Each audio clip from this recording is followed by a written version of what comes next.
Gerard Manley Hopkins, 1844 to 1889, a very unique poet in the English language. Hopkins created what he called sprung rhythm. Sprung rhythm, he said, was a way of repeating syllables, repeating word sounds, such that the line of poetry seems as though it were ready to leap off the page. A series of similar sounds would create a rhythm that would just leap off the page.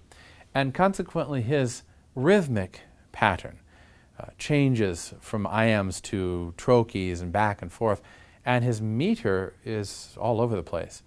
Frequently, his meter will be shorter than normal or longer than normal.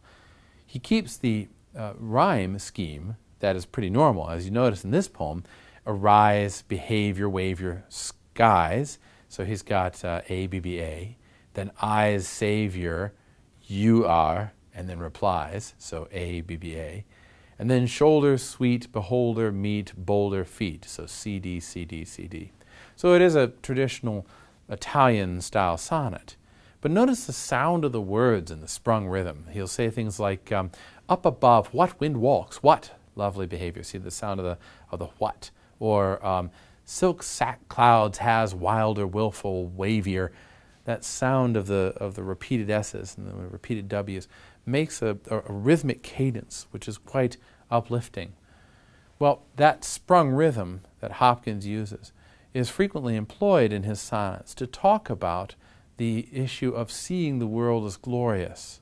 He says in another poem that the world is charged with the grandeur of God. And Hopkins wanted to show this through his poetry. And here we do get a sense of it.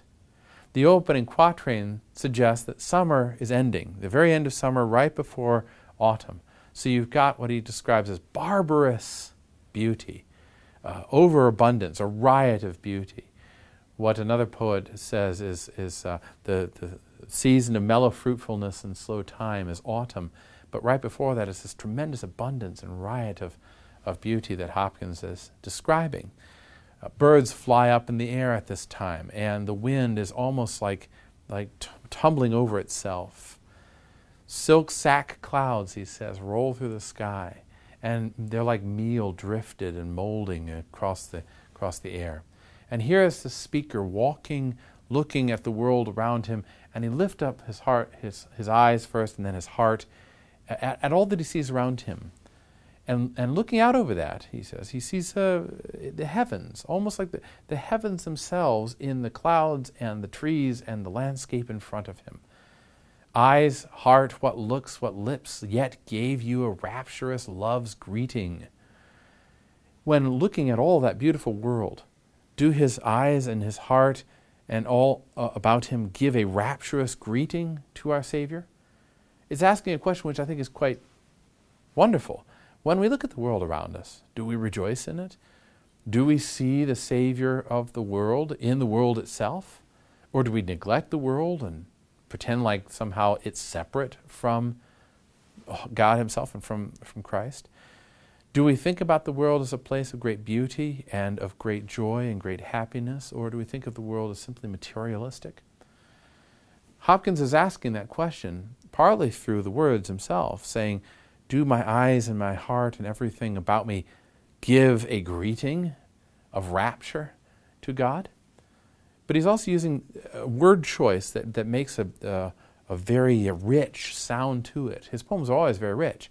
But like this line, it says, the azurous hung hills are his world-wielding shoulder.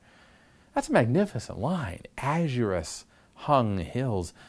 It's almost like the hills are hanging in the sky, themselves deep azure blue, and they're like the shoulder of God. They're majestic, like a stallion, he says. And all these things that he sees about him were here before he ever existed. But they just wanted a beholder, just me. So when I came and saw all this, and do I see then material things? Do I see simply a world of matter?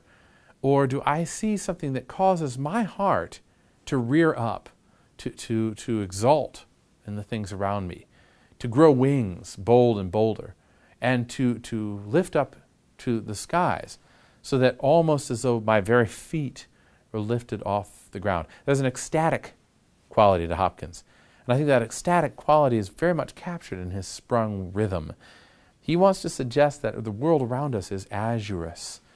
And if we see it as such, then we are half hurled from the earth off of our feet and into the sky.